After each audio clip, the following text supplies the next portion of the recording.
Hello, everybody, and welcome to this week's episode of Talking Skritt. I'm your host, John, better known as Dale. We're on Yak Spin, a fantastic show for you. Jormag Rising story patch is live, but we are going to go spoiler free. We'll explain here in a second here, but probably go spoilers next week, so you're good this week. A new Guild Wars 2 partnership event and giveaway, and exotics in the gem store, and much more. But first, let me introduce you to my fellow host. He streams over on Twitch where he answers the age-old question.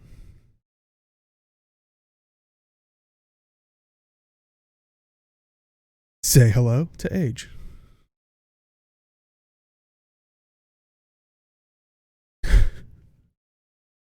That was a joke, guys. And if you're listening on the audio podcast, it was more of a yeah, I guess that doesn't work out for the But it was worth it because we're not going to get to do it much longer, and we talked about that last week. This is true. Another thief's trick. Hey, I was actually trying not to do a thief joke, but all right. And as you can see, it's just myself and Age. But unfortunately, the other two couldn't make it, so we're gonna kind of talk about the map and stuff like that, and everything else, minus spoiler stuff, so story specific. So you're good this week. But more than likely next week we'll probably hopefully talk about when everybody returns. But let us jump right into it. So this past Tuesday we got Jormag Rising patch, which of course came with the story episode, which, like I said, we're gonna not talk about. We can, give a general if we liked it or not. But also with the other stuff, the upgrade to the Waystation Mastery, new rewards like enhanced Chivalry Mode, Frost Legion Infusion, Dominion Tribute weapons, Stormcaller weapon tier 2, the empowered Bone Skinner weapons, 3 new adventures, which were the Favor of the Spirits, and expanding the map and the meta. So I guess quickest thing would be with the story. Did you think yay or nay, or I thought it was good, but I'd say yay.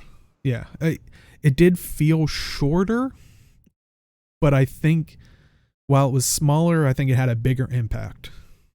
But like I said, I know we're kind of teasing people that maybe even want to talk about it. We'll definitely talk about that next week. I do apologize, but if you have not tried it yet, if you can get over not having the voice over work, which we know is going to be coming in a month-ish or so. I know they're going to start back on that on September, but I don't know how long that's going to take ideally. So hopefully by the end of the year. I don't think they gave us a time frame exactly, but if you can't get over it, I think it's definitely worth it. And I know I'm going to go back and try it once there is voiceover, because you do still miss it. But also with like I said, the upgraded Waystation Mastery, have you gotten to try it? I unfortunately have not.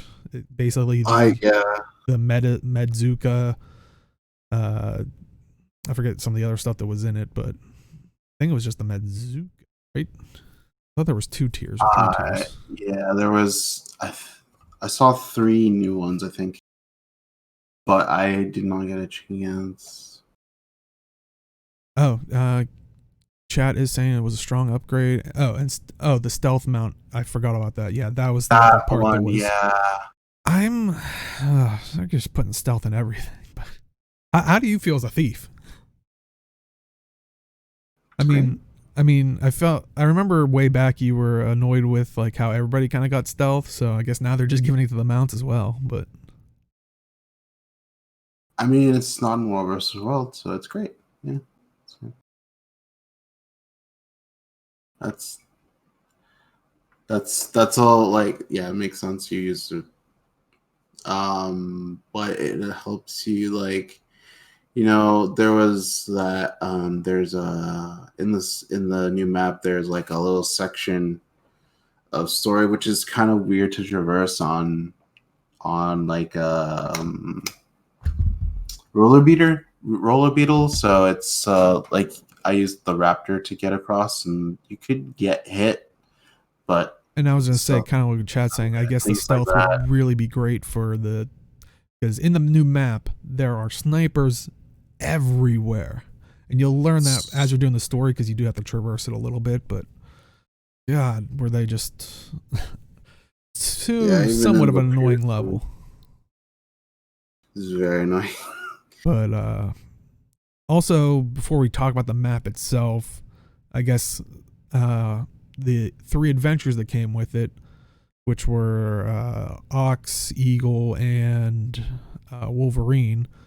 I mean, how did you feel with those? I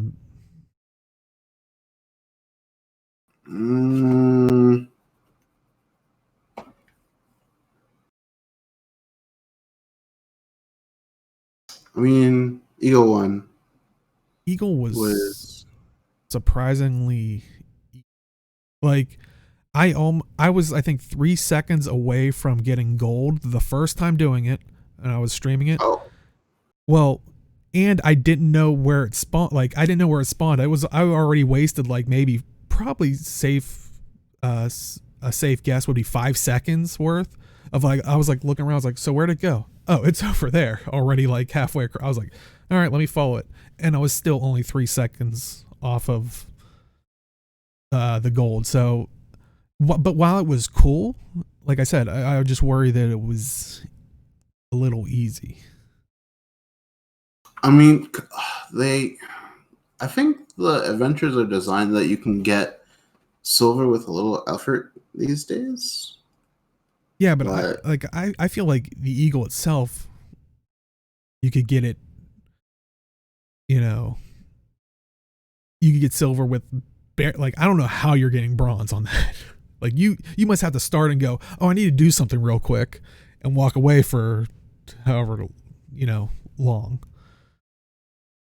Yeah, and I agree. Not everything has to be extreme challenge, but I mean, in the sense of if you can achieve bronze, silver, I feel like the gold should be the tough. Like, I mean, it is the toughest technically, but it should pose some challenge. But and I think the other ones did a little bit better. Like the other one was Ox, where you basically have to collect these orbs or motes, and wow, these blue balls that just fly down, and if they hit you, they reset your score and knock you down, and in my case make you fall to your death, and then you have to start over.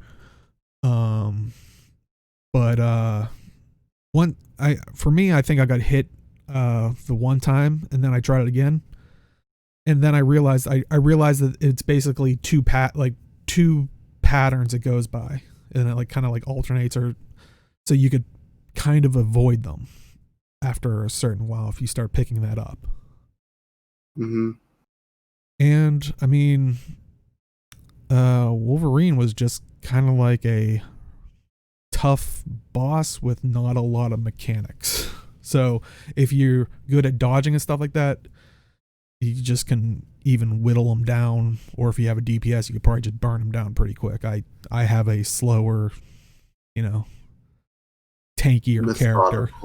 Yeah, I have a tankier character, so I wasn't doing. I'm sure you probably could melt them down, whereas I had to avoid the things, but and I think I'd had to go back and look. I might have got silver on that one, so I think that one might be a little bit more of a challenge, because I think it was based off of how many times you can dodge the stuff while you're fighting them, and how long it takes you to kill it. So that one definitely does favor probably a certain play style, but which is good. But overall, I thought they were pretty good adventures. But yeah, out of the 3, I would say Eagle was probably the weakest, but I think it was, if I remember correctly, one of the ones we were more excited about, because it was kind of like that what was it, people were like referring to it as the PlayStation VR bird flying game. Yeah, like Eagle Flight, I think it was there. Yeah, can't do anything to go faster, you just fly. And yeah, and like Chad's saying, you press 1, but yeah, it was just like what, every what was the cooldown? Every 8 seconds or something. You just have to hit one, and it would go a little bit faster. But yeah, I would have liked to. Maybe they'll utilize it more or something. But oh, they are saying there are snipers on the way if you are unlucky. Okay, yeah, I think I remember seeing some snipers near the end, but yeah, it didn't seem like it bugged me that much. But I guess it could pose a threat for some. But and the other thing was, well, that would probably be story related, but so I won't say that. But yeah, overall, I think the adventures were a fun little break or experience from it. But I I I think I was in a map that wasn't there yet, so it seems like you can still go to them without. Because I saw some people complaining like, oh, there's more adventures that require you to push through, and I was like, unless they patch that out, because I played basically Friday, which as of recording this, that was yesterday, so I don't know if they patched that or something, but I didn't have that problem. Like, I could just go up to it, and we didn't have any control of the map, because when I was on, they were still down below. I was honestly just surprised that they included the adventures as part of the story. I thought it was more of a flavorful thing that they were attempting, like just to add to the map. But Okay, chat is confirming they're not event locked. Okay, I was gonna say I wasn't sure if that was a issue at the beginning or because I didn't see anything, but I did see some people saying it. But all right, that's good to know. But I guess the biggest question is, and a lot of the people's worries were the expanded map and meta. So we did know going into it that they were going to shorten the original part of Drizzlewood Coast. And you know, we kind of knew little rough things, like they said they were going to try to divide us and all that stuff, and I think they did accomplish that. But I know people are estimating, I think it takes, the new meta takes roughly an hour and 30 minutes to 2 hours, which a lot of players are not a fan of right now.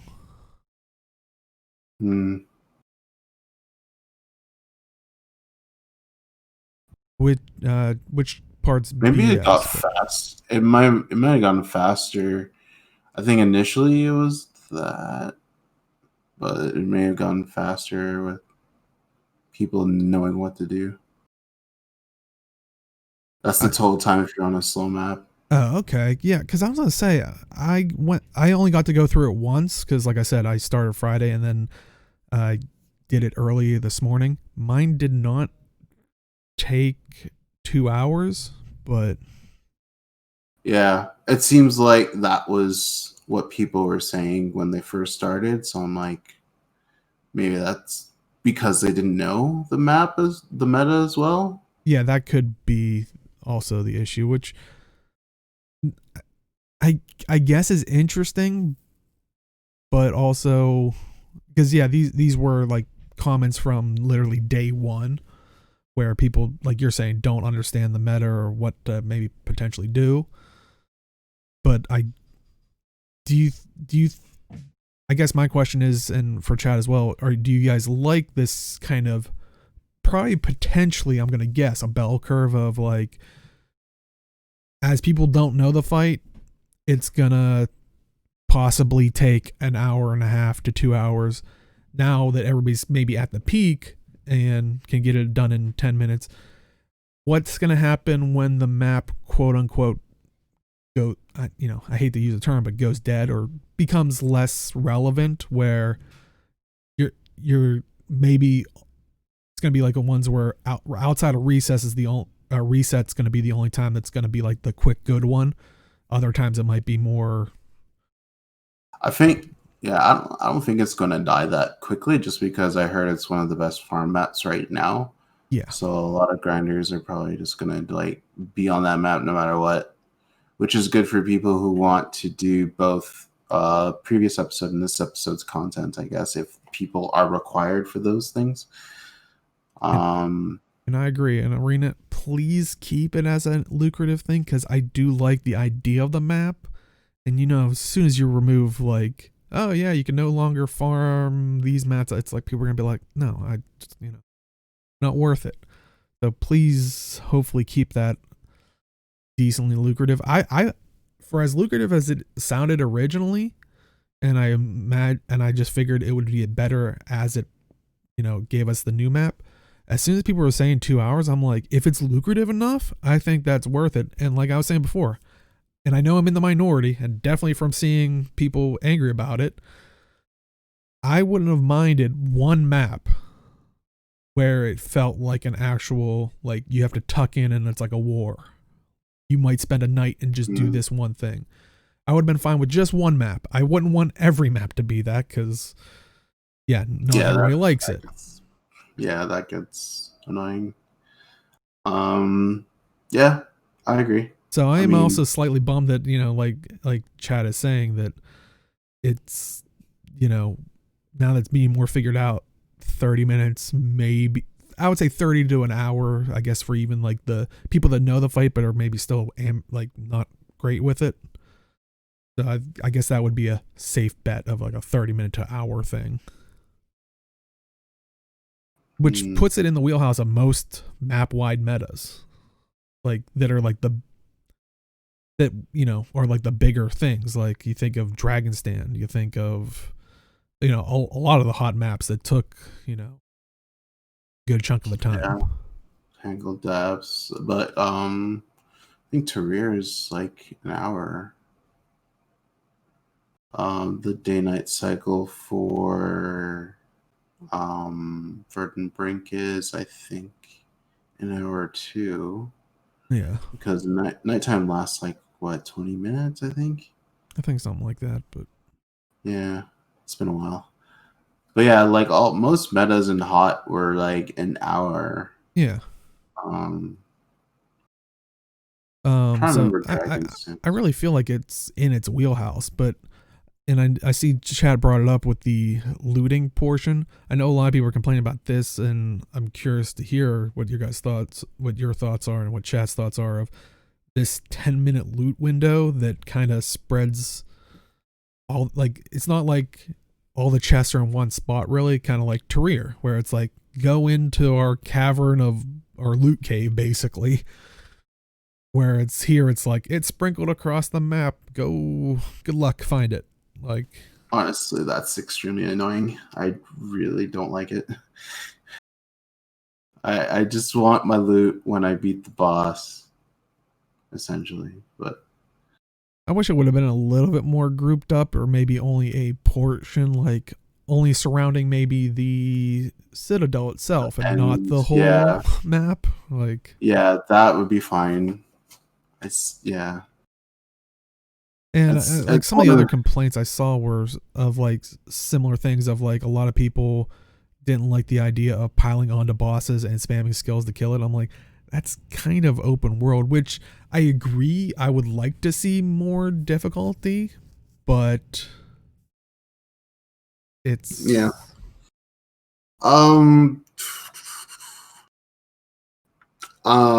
well, yeah, I agree. It's just like the overall default Guild Wars 2 PvE open world standard, I guess, to just. And I mean, there are like parts of meta maps that where you do have to, but it is one of those things, once you learn it, then you kind of can meld into everything else. Yeah. But it's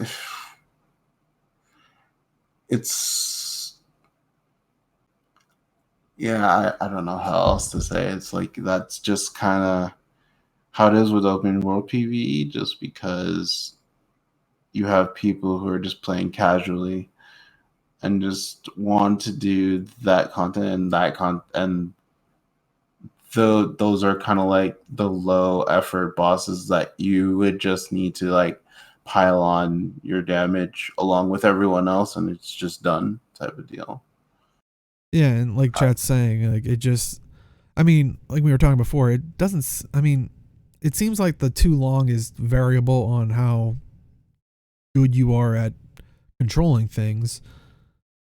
But yeah, I agree. I've seen a lot of the issue is it feels like just Zerg auto attack without the mechanics. I'd like to see more mechanics because they have done that in other meta maps, so it's not like they don't know how. Hmm. So yeah, Yeah, I'm not a huge fan of just like because the cash keeper one in particular, I'm just not a huge fan of just because like, oh, I need to know where all of these are and where people are going. I need to like not screw up getting there, otherwise like I miss out on the loot. It's uh I don't know. yeah. Like I am not a big fan of the spread out events type of deal. But yeah, anyway. But I mean, overall, I still enjoy the map, and I while I was probably more hopeful than what we got, the stuff that we got, because like I said, I would have loved a 2 hour map, but from people's experience, it doesn't seem like the community wants it. Though, as we were talking with chat here, they were even saying once you're good at it, you're looking at 30 minutes, maybe upwards of an hour if it's like a mixed bag of player skill I or, I or think it's just cooperation. because I think it's just because it's more for like grinding out. So like you would want to spend hours on end in there because it's so lucrative. But if you're spending long times doing this, if you're spending a long amount of time doing the same meta without turnover, it kind of gets tiring. Yeah. I don't know. I kind of like the idea, like when people were saying like, oh, it could be 2 hours long, and I was like, cool, that could be like a night for me. But like, I'm going to do this. This is what I want to do, and that's kind of what I've always wanted out of World v World, which kind of links up with what World v World. It feels like a World v World map, but in PVE. Um. Yeah. Oh, and chat saying there's no daily cap on any of the chests, so I guess that's a benefit of it that you don't have to hit every single one once. But if you're going to have to Yeah. reliably be in those groups that are doing it in 30 minutes because, geez, for people that are like, if it does take someone an hour and a half or 2 hours, to ask them to. It'll not people make trains and it'll like people will just be affected And and I it's just saw like some people follow saying like they were going to do stuff. the same thing with Terrier of like you can, I guess, hop between ones. And I'm like, well, that's probably going to be quickly patched. So Mhm. I feel like that might change here. If they think it's too lucrative. Well, if you can hop between the thing without like benefit from Oh, hopping yeah. between maps. Yeah, I don't think yeah, I think they'll patch that if that's the case because they probably don't want that. Yeah. I feel like that out of all of it is probably the unintended thing. Um but we'll see. I mean overall, how with like I said, how did you feel about this patch content wise? I mean, Content was pretty solid. There's like things to go for. Um, I haven't done the meta just yet, but it seems pretty good from what I've been hearing and seeing. Bunch of rewards too to go and for. and I guess, do you think the idea of them expanding it was what a lot of people were like, oh, they shouldn't have did that? Are you now agreeing with that? Like, should it have been separate, or do you like that it flows? I like So it how it flows. I like it flows, but it does make it where you do have to play old content. I use that in quotes. I mean, it's yeah, I was always the type of person who said like reuse the old maps yeah. for the new story. In this case, they kind of like extended the map or like hid the first half of the map, I guess, in this case. which is fine. It's because like my idea would be like if you take, I don't know, like Ember Bay as one of the things, and then you have a bunch of things going on, but then the next part of the story you have extra things going on in other sections of the map. That's what I had in my head when I was thinking like use the map for more than one story.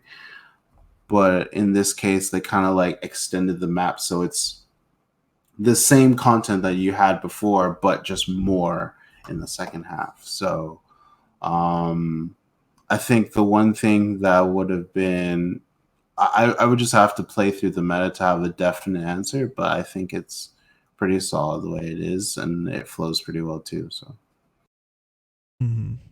Yeah, I would say I agree. I like that it's combined. I mean, like you said, we've always stood on the side of reuse the maps because you're going to some of the old maps and it's one and done. Like if you don't do it within that 3-month period, which probably puts a bad taste in people's mouths, where it's like they pick up the game and like, oh yeah, I want to get the living story stuff, and then they go to these maps and they're dead. It's like, great, you have all these maps, but no one in them. It's and that's also, there's many reasons to that, like it's not lucrative or anything like that, like which I think this map is, so hopefully it stays populated throughout. But oh yeah, chat's talking about the otter infusion. Yeah, I saw that. I unfortunately did not have a chance to watch the guild chat. Does chat know if that was a direct like nod to bog otter? Or I'm curious. When I first saw it, I was like, come on, there's a that's. I was like, lot of otter stuff. yeah. I don't know. I really don't remember ever hearing the otter spirit until this episode or until this patch. So I just felt like, I mean, it fits, but it annoys my dogs. Because I haven't seen bug play Guild Wars in a long time now. I think about it. Or stream it on the camera's active. Yeah. But yeah, I haven't seen him play Guild Wars in a while now. I think about it. Or stream it. Maybe he does the story, but I haven't caught one at all. But maybe it is, maybe it isn't. Maybe they just wanted an adorable thing to do. Yeah, I'm not sure.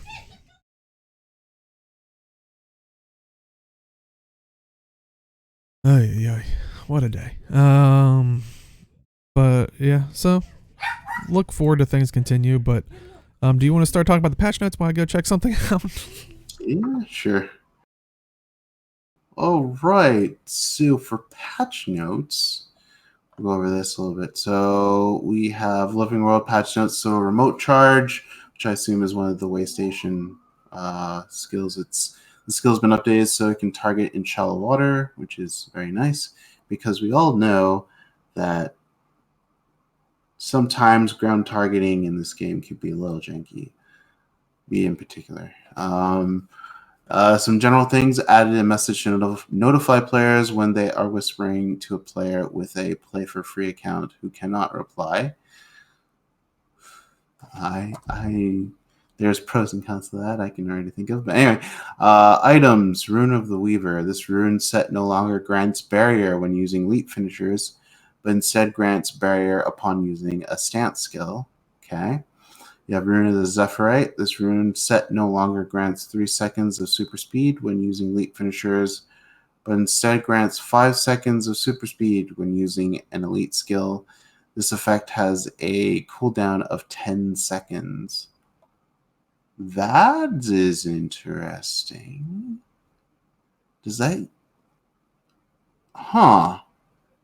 I wonder if that procs with the ammo system one, too. That'd be very... That's something we can look into. Profession balance. So we have some...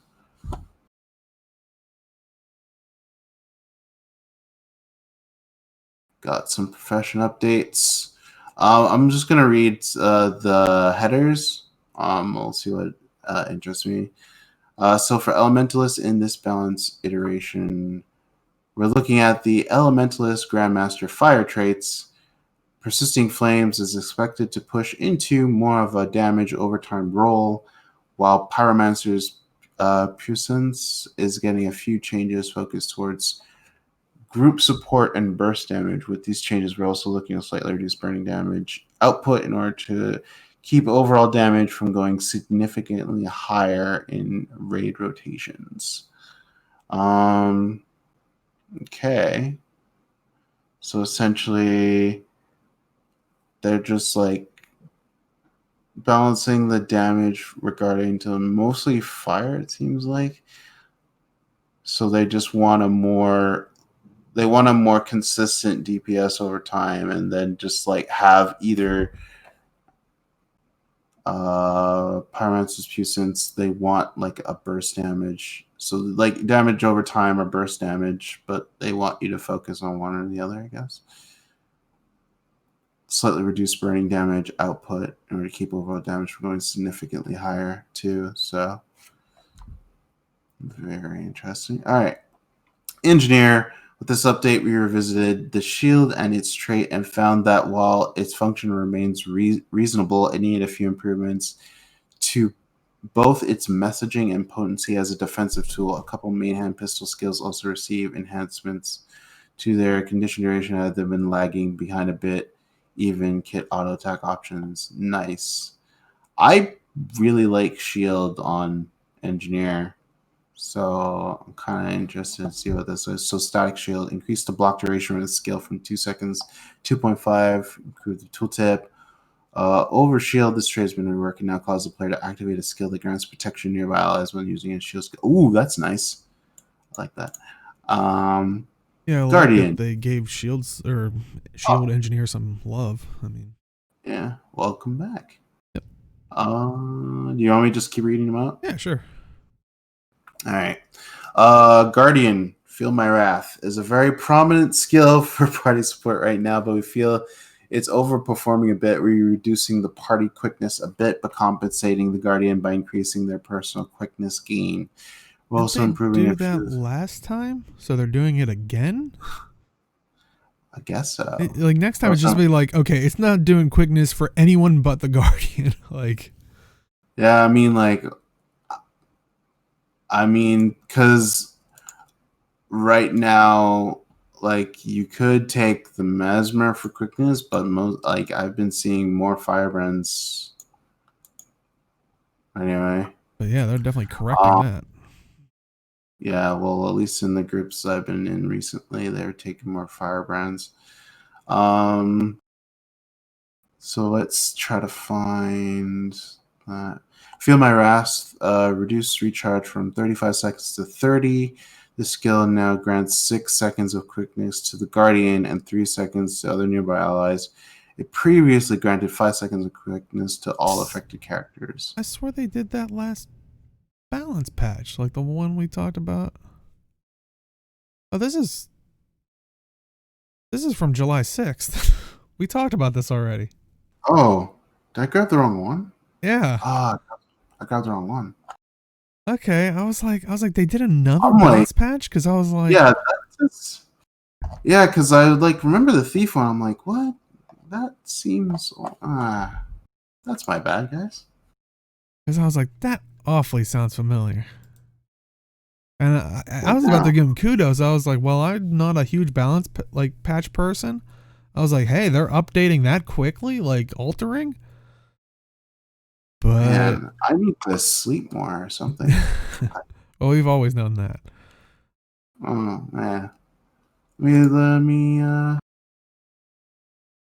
because I'm like remote charge, game release notes. But anyway. Well, I think a lot of I think a lot of the patch note stuff was basically the Jormag. Yeah, because I was also curious, why didn't they list the Vermilion wings too? I'm like, all right, starting over. All right, new release Jormag Rising. There we go. General, United Legion's Way Station Synchronization Mastery. The duration of electromagnetic pulse, or magical pulse, bonus defiance damage has been reduced from 3 seconds to 1 second. Icons for the malnourished and diminished effects are now clear and more user-friendly for colorblind players. Change the icon of Bloodstone Biscuit to rectify mixed messaging. Okay. Items, Molachev cocktail, reduce the duration of the bundle from 60 seconds to 30 seconds when it's dropped. Profession skills, which are much less than what I was reading.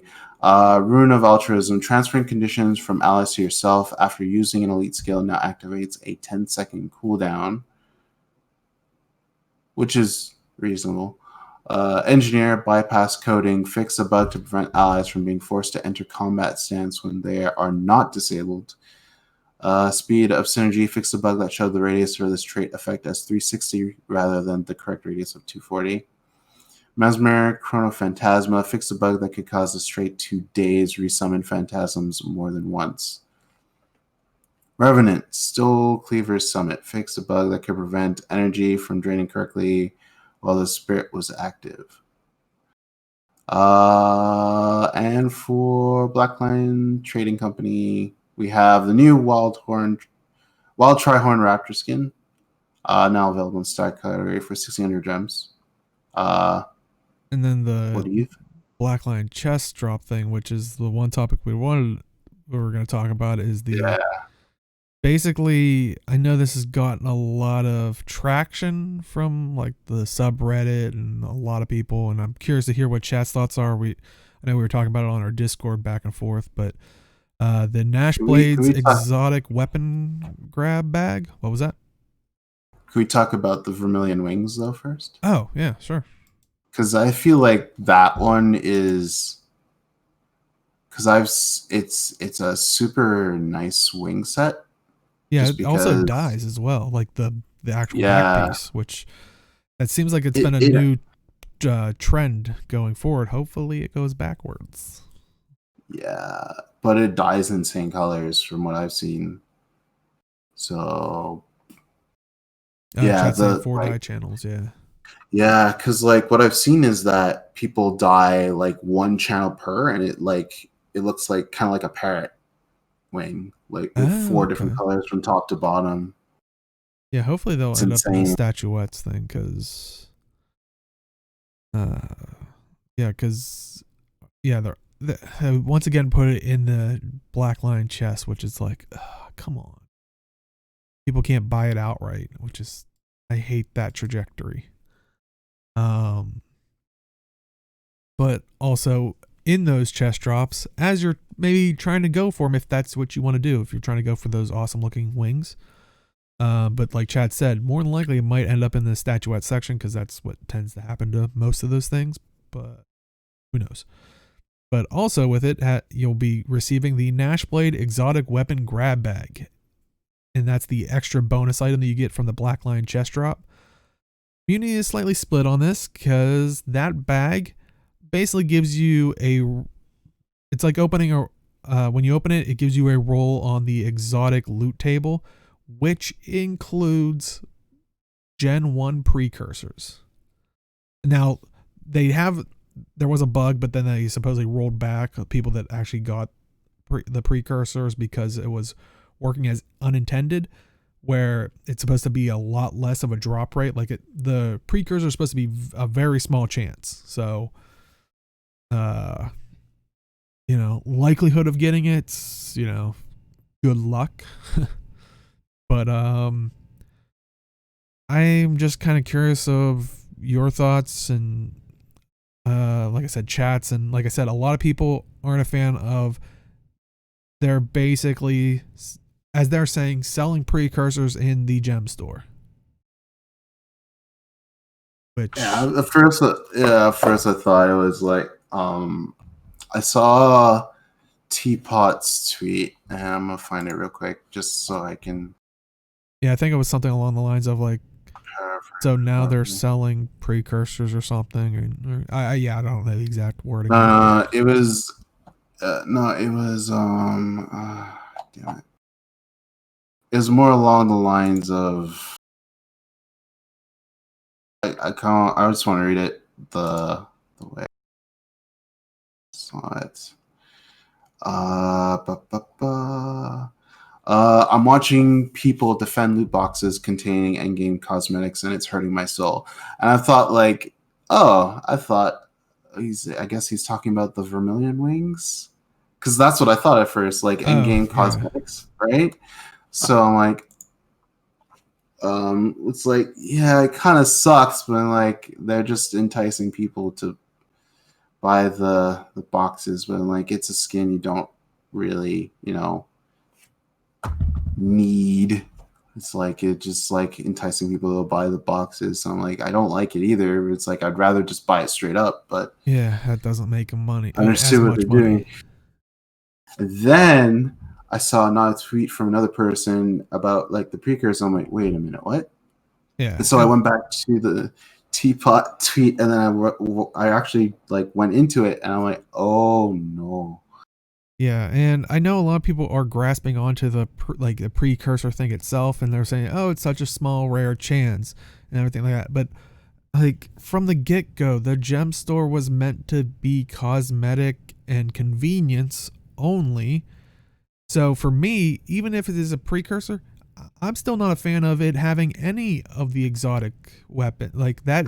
Yeah, Even if it is, and people are saying they're useless. Like it's so easy to get, and it's like, yeah, but it's just not good. And I know some people are saying, well, why are you complaining about this now when I think it was what was it, a Bitter couple years Frost ago? Frontier. Yeah, where they had items, and that one was just as bad and a little scummy, just because you could get like I think 4 of these trinkets in the game itself through achievements that you could trade in for bags, Yeah, whereas the I rest you could only get because achievements are one time because it's account bound. The rest you could get out of uh, the the chests, which I remember I looked it up, and they say it was a seasonal thing. Has it ever come back? I thought it was only for. I I don't. So here's the thing. I don't even remember that being in Bitter Frost Frontier, and Okay, chat's saying I no because feel that's what I thought. I was like, yeah, people were referring to it as a seasonal thing, especially on the wiki, and I was like, I don't remember it ever coming back as like because I was like, oh, maybe it's yeah, like a winter months, thing, and this one's gonna be these, summer months. Like they're gonna try to do one for just cycle it through, which once again I still wouldn't like that idea, but yeah. So the thing is, like, I don't remember us talking about this, and I yeah, feel like if we did, we would be against it. And if I said anything otherwise, I'd probably go back to that year and slap myself in the face well, because the only thing I could see that it was beneficial was the aspect of you could earn some of it in game. I hope, like you saying, I hope my couple years ago self was saying I don't like it actually having the items in there, but I do like the idea of, hey, there's a gem store item, but there's also an in-game way. I like that mentality, but not the the acquisition jump of store, stat yes. items. Yeah. And like I feel like that one was just as bad because you can only gain extra of those cores via the Black Lion chest anyway. So I'm like, Yeah. it's bad. It, It's it yeah. was like everybody always says with like it's almost like a drug and addiction thing, like the first hit's free. Like, yeah, it was something to just wet your whistle, like, oh yeah, I want to get more of these. How do I get more of these? I can't do the achievements again. Oh, luckily there's these black line chests that just give it every single time. Which Yeah. in the end, I don't know why you would want to, because the exotic bags. I mean, do you really need exotics that bad? But um, Yeah, and it just takes away from your chance to get in the wings too. Like if that is what you wanted, which ideally you would just wait honestly for the statuettes. But anyway, yeah, um, I don't like it at all. I don't like it at all, and the worst part is it sets a precedence that this is okay to do, and I it's not a good thing. I don't like yeah, it. I and kind of want to remove it. And we've always talked in the past about slippery slope arguments, and we do say in the past that a slippery slope argument is a fallacy in logic, but there is an instance where slippery slope is actually a logical argument, is if you have proof of repeat issue that is just as strong, which this now shows that it's a repeat process. Now, granted, yeah, every 4 years, I guess, wouldn't be horrendous, but I still don't like it. But it is a bad, like we're saying, it set precedent the first time that I guess no one had a big enough stink over it, that apparently they decided to do it again. Yeah. And I feel like we need to make a big stink of it, because I don't want this to be a thing in any way, shape, or form. And then it's accepted, and then other games are doing it. Are other games doing this right now? I don't know. Is that why? Actually, this week it kind of broke my heart a little bit, because this week Dauntless came out with their new Hunt Pass and their new story trajectory thing, and in there, because they did a sword rework of that weapon, in there you can get the blueprint for them they call it an exotic, but it's pretty much on the regards of a legendary you get the blueprint from a chance to drop off one behemoth or one monster, and then you have to farm all these other parts. So it's already giving you the one step to start collecting all the stuff, and I'm like, isn't that a bad thing? Putting basically in their premium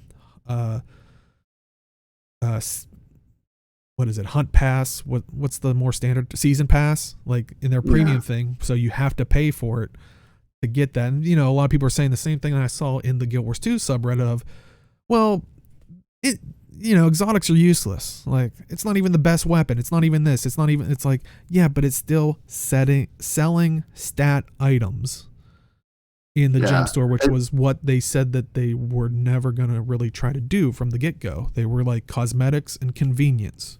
Because if that's the case, hey, if they can detect your account has ascended weapons, why don't they sell you a device that says, hey, you can now with this device, any ascended weapon, if you have these great sword with berserker stats and the great sword with blah blah blah stat, if you have the certain stats unlocked, this device will let you switch on the fly, because that's convenience. But that's the perk of a legendary. Mm-hmm. So like I said, it's a worrying thing that, because it's, in the end, the legendary status of things is mainly just convenience and look, which a lot of people make the criticism of, oh, you can buy legendaries out of the gem store. Well, that's to everybody's taste, it's yeah. But this thing, the only other thing a legendary really has is the ability to swap stats. Well, that's technically just a convenient thing if you've maybe unlocked that stat bracket. So that's why I'm worried that they're muddying what the gem store originally was. But like Chad's saying, it is still cheaper to buy gems and trade them for gold and then buy the precursor on the trading post than gamble with it. Yes, and I'm not even looking at precursor itself. I'm saying gear in general, and this is the tough thing. It's probably not even directed at the people that watch shows or on the forums. It's probably the people who are just picking up as oh, is this one of the ways you get the stuff? Is because they might be used to some of those Eastern MMOs that tend to go that route of buying power. I play BDO, which is arguably one of the more pay to win type of games, and they don't sell any weapons in their cash shop at all. They sell outfits that give you like XP bonuses, which are expensive, but they don't sell any boss weapons or anything like that. Yeah, and I agree, But Chad. no, It's you can do that, but but the thing is, if that was they wouldn't. If that was the case, then Arena wouldn't do this. They wouldn't add this bag, because if they saw that, then they'd see like, we're not going to get money out of this. It's like I just, it doesn't set a good precedence. That's the fact of the matter. It's regardless if you can train gold to gems or and gems to and Chad's gold. saying they're using my example of like if there was a item that you like unlocked this ascended ability, there's a legendary ability on ascended weapons that you've unlocked other stats for. I'm curious. I don't know offhand, but wouldn't like, especially if you're like raiding or going after this ascended material, because it would open up to armor as well. Wouldn't that be easier to potentially make all the ascended armors and unlock those stats than probably go after a legendary, or at least the ones that most people are going to use? Because yeah, if this hypothetical thing, because it doesn't exist, just unlocks the stat once you have it unlocked on your account, theoretically you don't have to unlock every single one, or you would unlock the 5 that you maybe use. Or but also we've been talking more and more, like previous things, it's getting easier and easier to get ascended items. So yeah, why not sell that convenience item? It's Yeah. So the thing is that if you let it slide, you're going to be asking yourself 3 years later, why am I spending 500 gems on a better loot box for a chance at like legendary items? That's the point I don't want to get which to. the funny thing is, don't we kind of technically have those? Didn't we have the golden keys or something? What are those? Well, doesn't it make it so it only Yeah. rolls the top 2 tier? Like it doesn't give you common stuff or something? I don't know. I haven't I haven't talked rolled about it. any of those in a I'll say while. I haven't talked about them since they first came out, but well, and Chad's coming up with we're creating standards for an item that doesn't exist, but we're saying that could be the potential worry, is because we're allowing this thing that, even if it is exotic stat gear that is useless to us, it is still stat items that starts to blur the line. That, well, what else is in solely in the game that we can consider a convenience that we could now sell to the mass market to make money for it? And that, I think that's where our worry is a little bit. Not saying that they I think are, but I personally think they crossed the line with it. I don't agree with it in any way, shape, or form. And I think Fallout 76 is the best example when it comes to like selling convenience. I was gonna say, I think I was talking with Kid about that during, because we were talking about loads of battle passes or whatever the season passes when I was streaming last night was, and I thought she mentioned that they did put some stuff in like their premium season pass or something, which that's it's a worry that this seems like might be a new trend that people are going into. It's because there's because like I just stopped following 76 News because it just got so depressing every time I saw it. But it's like there's like this one item that was like a mod and it was useful, and it's like, oh, okay, they repackaged it and sold it in their cash shop, and I'm like, yikes. It's things like that kind of bother me, but yeah, I remember when I was discussing this throughout the week, I think a lot of people locked in on the whole precursor thing. I'm just talking, like I said, I'm talking about stats in general. Yeah. Like, I don't think stats and I think, what was it, during the early launch, there was a trinket item that was like a doll or something that was like +2 to power. That's different, I would say. But I mean, okay, yeah. No, wait, Netcode, you're not understanding. It's the precedence that it sets that it's okay to do this. yeah, That's my problem. That's my main problem. because they told us at launch, that was because that was the selling feature of it, was, oh, we're not going to put, like stat armor or weapons in the gem store. It's going to be convenience and cosmetics. Now it's not. And like people said, when they pulled up, like, what was it, 4 years ago, apparently that came up. I kind of want to go back and see what if we talked about that, because I feel like we wouldn't have been a fan. But like Age said before, if we somehow overlooked that, we need to go back in time and slap ourselves for that, because that's the thing is, yeah, it looks like, oh, it's not that much of a gold difference, that, and then it gets progressively worse and worse, and that's my fear. That's my fear by letting this slide. The thing is, it happened before, yes, and I don't distinctly remember that happening, and I kind of want to go back to see, if we ever talked about it. But we have an XP booster and armor booster, and sorry, that honestly, I do not care about those, to be honest. And like you're saying, why precedents had happened before, and that's the point I was saying originally, was slippery slope arguments are an illogical fallacy, except when there is a precedent of it happening before, because that strengthens that there is a pattern, there is a behavior. So that is one of the times where a slippery slope argument actually applies, whereas usually it's just, what could I imagine up being the worst?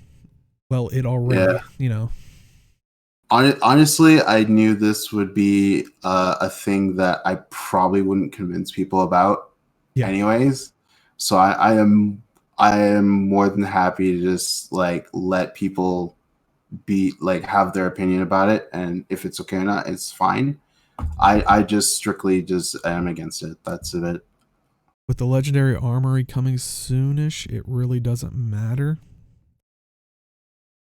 I mean, not everyone has legendaries. Yeah, it's... So you're saying that all exotics are going to be 0 copper in the trading post, because then there is value, and they're still selling stats in the gem store. I just, like I said, I'm not even looking to precursors. I think that if a game launched with saying that they're going to sell armor in the gem store or in their cash shop, I think people would have had a problem.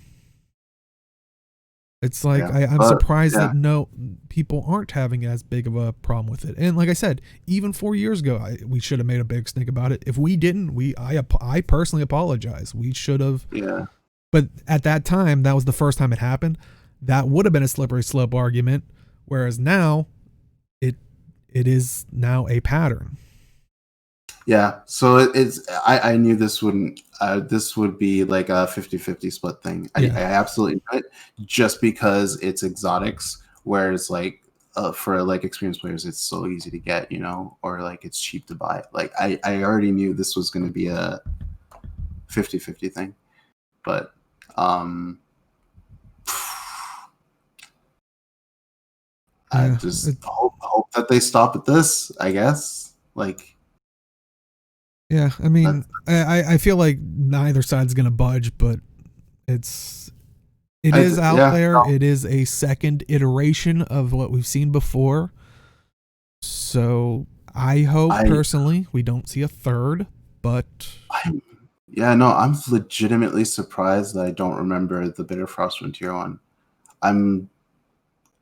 Because I feel like I could feel like I would have personally tried to downplay it since there was an in-game way, but like I said, we should go find our 4-year younger selves and slap us, because that's what people were saying. It was 4 years ago or something. So yeah, I don't know. It's very interesting. No, it can't be 4 years ago. We've only been doing the podcast for Bitter Frost. Yeah, it can't be 4 years. I'll say we've only been doing the podcast. This might be this coming up the 6th year, and we started with Heart of Thorns, so it might have been 2 years. A Crack in the Ice is Living World Season 3 that came out November 21st, 2016. Okay, so yeah, 2-3 years. Wow. Like, almost 4 years, actually. Okay. So it's November in like 3 months. Oh, if you want creative ways of financing the game, there are other ways, and there's one way that I've actually been experiencing lately that I think Guild Wars 2 can actually do, and that's oddly enough what every what are they called? Battle Royale games has been doing. It's like battle passes. So in BDO, what they've been doing is they have a season. So it's been like 3 months, and you do like these certain dailies, you do these certain content, and then you get like rewards for it. And then you could buy a season pass to get extra rewards, obviously. And at the end of the season, you get like this, you get X reward type of deal. And what they've done also is that, which is interesting because it's lacking in the game, is they kind of like some of the dailies actually teach you about different mechanics of the game. So like how to milk a cow, for example, or things like that. And I think that could also be beneficial to the Guild Wars 2 as well, where, for example, Defiance bars are a thing. Like, so it'd be like do world boss, for example, or it sounds almost like the daily or the daily task that we've had previously. Yeah. And like chat's saying, any tradable stuff you can get from the Blackline chest can already be sold to by other players. So unless everything is made, with gems always account bound, that would not be solved. But you're not buying power. I can make a new account, and yes, it's not the most lucrative way, but you can buy power to shortchange, to jump ahead. Yeah, but that's I feel like this is just going in circles, and we're kind of being a all I say is that I hope they just stop at this, essentially. Yeah, that's. I kind of wish both the other Arlie and Malthanis would be here, because I think Malthanis in the Discord was also on the side of kind of like what people are saying, because it's exotic, it's not, yeah, it's not a big deal, but yeah, everyone's gonna have their opinion on it. I mean, like I knew this would be a very decisive one just because of the context of the items that you can get. So. Mm-hmm. But hey, if you don't like what I have to say, maybe you're lucky enough to be against me in World v. World. You can come kick my butt, because the new World v. World linkings are out, and you can see them here. We have this week. I'm not gonna go through it because I have a sore throat. But if you visually can see it, for me, I'm on Yak's Ben, so. If you're on Henge and Devin Robbie, come kick my butt. It's.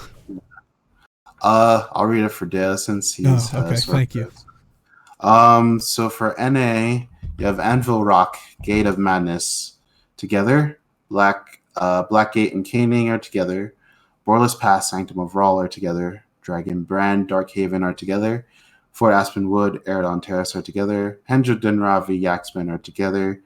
J. Quarry, Emery Bay are together. Meguma, Alajan are together. Was there a hatred for Alajan? I don't remember. I think that was the one Dale didn't like. Oh, Alajan, yeah. There you go. It's extra bad now because of a sore throat. So Northern Shiver Peak, Stars Furnace are together. CSRO's Devrona's Rest are together. Stormbuff Isle, Ferguson's Crossing are together. Tarnished Coast and Crystal Desert are together. And for EU, Augury Rock, France, and Ruins of Sturmia, English are together. Aurora's Glade, English, Fort Rannick, French are together. Baruch Bay, Spanish, is by itself. Desolation, English, and Arborstone, French are together. Desert which is German, is by itself. Almost Rest is German, and Miller Sound, which is German, are together. Farsharuhiks English and Ring of Fire English are together. Gandara English, Black Tide English are together. Gunner's Hold English, Fissure Well English are together. Jade Sea, which is French, and Venus Square, which is French, is together. Pike and Square English and Vabby's English are together. Riverside and Kodash, which are both German, are together. Seafarer's Rest, which is English. Abaddon's Mouth, which is German, is together. Underworld English. Dracker's Lake, which is German, is together. And Whiteside Ridge, which is English, is by itself. Whew. Yeah, that's tough doing every so often. Yeah. Wonder if they're ever gonna publish their findings from the mixed language testing on. Oh yeah, that's a good point. I forgot about that. That's been. So what I saw from I just saw one comment on it. It's like the language is secondary to more like just the pairings, I guess. Like based on like who you're fighting with or against, like that kind of merge. So language is important, obviously, but it seems like it's secondary to that.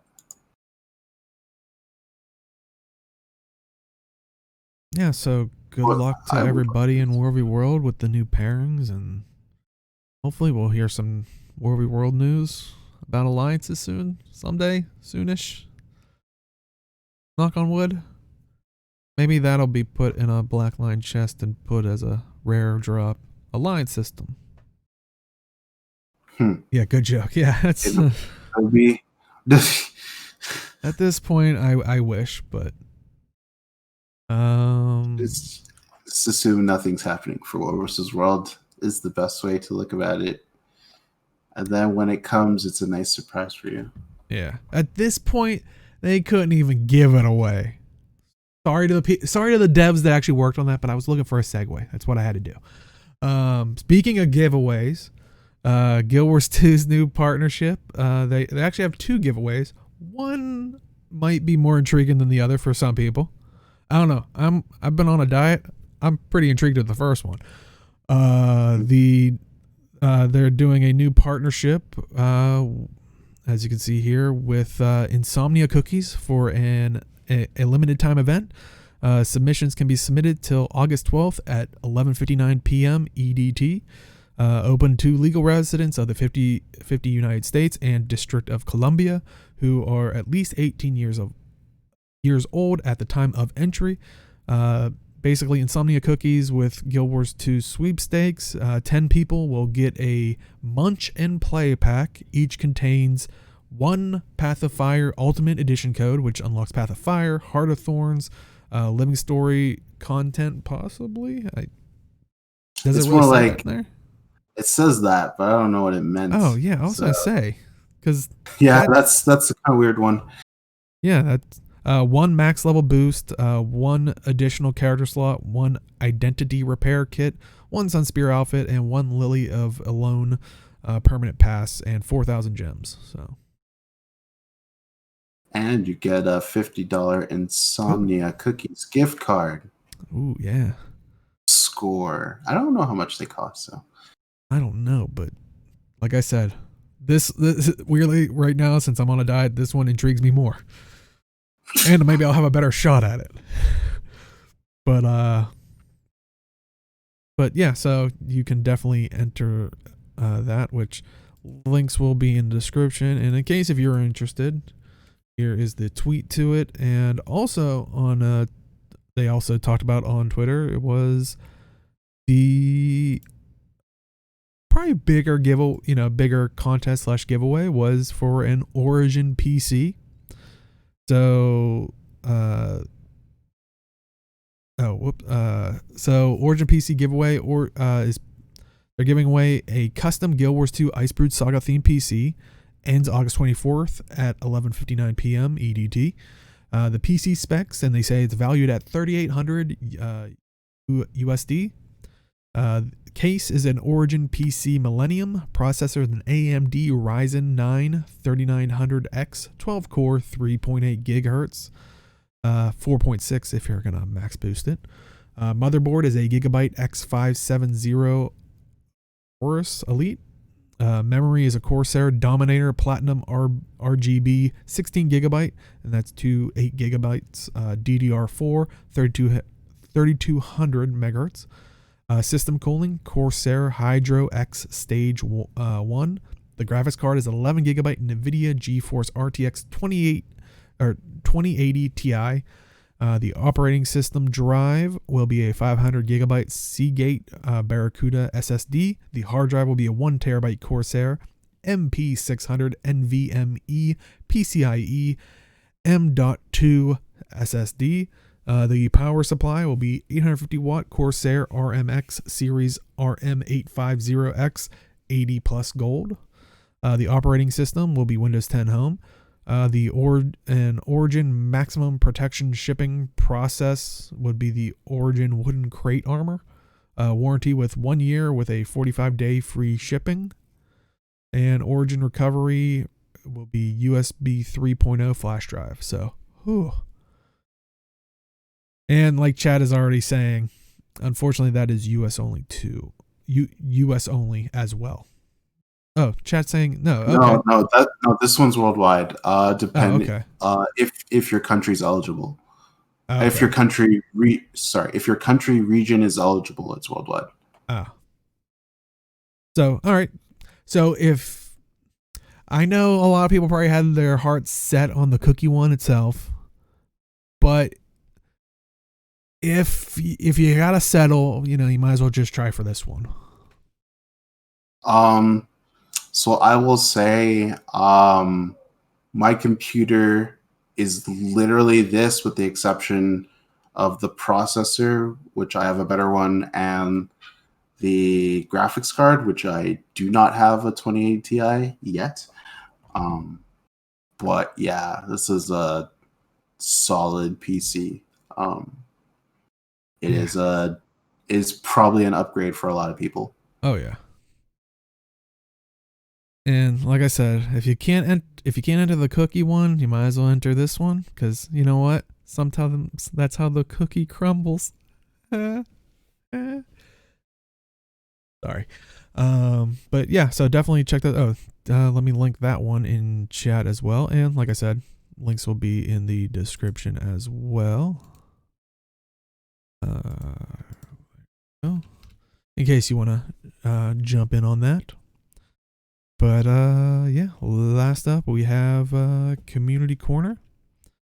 And first up, we speaking of things crumbling, with the update, the patch, the add-on that someone made that allows the game to run as DirectX 12, because the game normally runs in DirectX 9, I believe. Got broken with the last most recent update of the Living Story. But update 2.2 actually fixed that with the latest patch.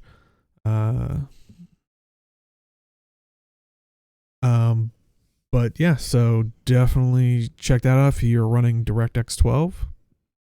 Also another thing, the Guild Wars 2 companion app, done by Reddit user Linux Freak 23. Love that name. And there's the link if you want to try this out. It's basically just a phone app that kind of along the same lines as GW2 efficiency. It doesn't have as many bells and whistles, but they were saying they were very intrigued on adding some of the stuff that they do have. But, it has a new PvP section, rank information, build tabs, build storage, equipment tabs, like basically so you can look at your stuff maybe on the go, prep for your night of adventuring. But, what are your thoughts on those two things? Well, always the D12 is always very nice for people. And the companion app is actually pretty solid. It's kind of like you have what's it called? GW2 Essentials? No, not Essentials. Efficiency. Efficiency. Yeah, that's It's like you have that on your phone, which would be nice. Yeah. So. But and also last up, if you're wondering why we were probably an hour early, just a little house cleaning for ourselves. If you do kind of want to stick around, we talked about it. Well, we forgot to mention it last week, but we were saying it throughout the whole week. Just this week only, so you don't have to worry about if you're watching this on YouTube. Still coming up at noon Eastern, but stick around. We're gonna bring out Via the Void for one night only to do a 10:00 live reaction for Warframe, so that should be fun. And then everything's gonna go back to normal next week, so we'll be back at 4 p.m. Eastern, p.m. Pacific, and Via the Void will go back to the Void itself. But yeah, I think that is it for this week. So, Age, can they find you? You can find me on Twitch and YouTube at Age Night Road. I will attempt to stream next week. I'm going to attempt. I'm going to force myself, even if I am tired, because it's been a while and I need to play games because working for long periods of time can drive one insane. Mm-hmm. So, Indeed. Yeah, so looking forward to that. Hopefully you get to do it. Everybody stick them to that. Be like, what is it, like starting Monday, you'd just be like 7 days until you fail your promise, and then 6 days until you like just keep until he does it. Wow, just the judgment coming in. But yeah, you can find me at simply_Deo on Twitch and Twitter, and I'm trying to stick to Monday and Thursday of streaming. Last week I bumped Thursdays to Friday just because, like I said, I've had a sore throat and just was super crummy, and I wanted to make sure I was as best as possible leading up to this, since we got this and the other show coming up here. But yeah, if you are popping into Varian, do stick around. We'll do a bit of an after show as we transition to the Via the Void stuff. If you want to stick around for the Warframe stuff, I'll try to make sure you guys are ready so you can get your goodies and all that stuff. But we can, while we're switching, we can still talk about more Guild Wars 2 stuff and all that fun stuff. But yeah, if you want to watch us in full, we do highlight it on our Twitch, twitch.tv/madrealms, where you can normally find us live Saturdays at 4 p.m. Eastern, 1 p.m. Pacific. If you want to watch us on YouTube, if that is your preferred platform of choice, it goes up on Sundays at noon Eastern, 9 a.m. Pacific. And more than likely, we'll probably explain it more. I think the Warframe one maybe will come out on the Monday after. That way it gives people more time. But yeah, I think that is it for this week. So we'll see everybody in the game. Good night, everybody. Hi, guys.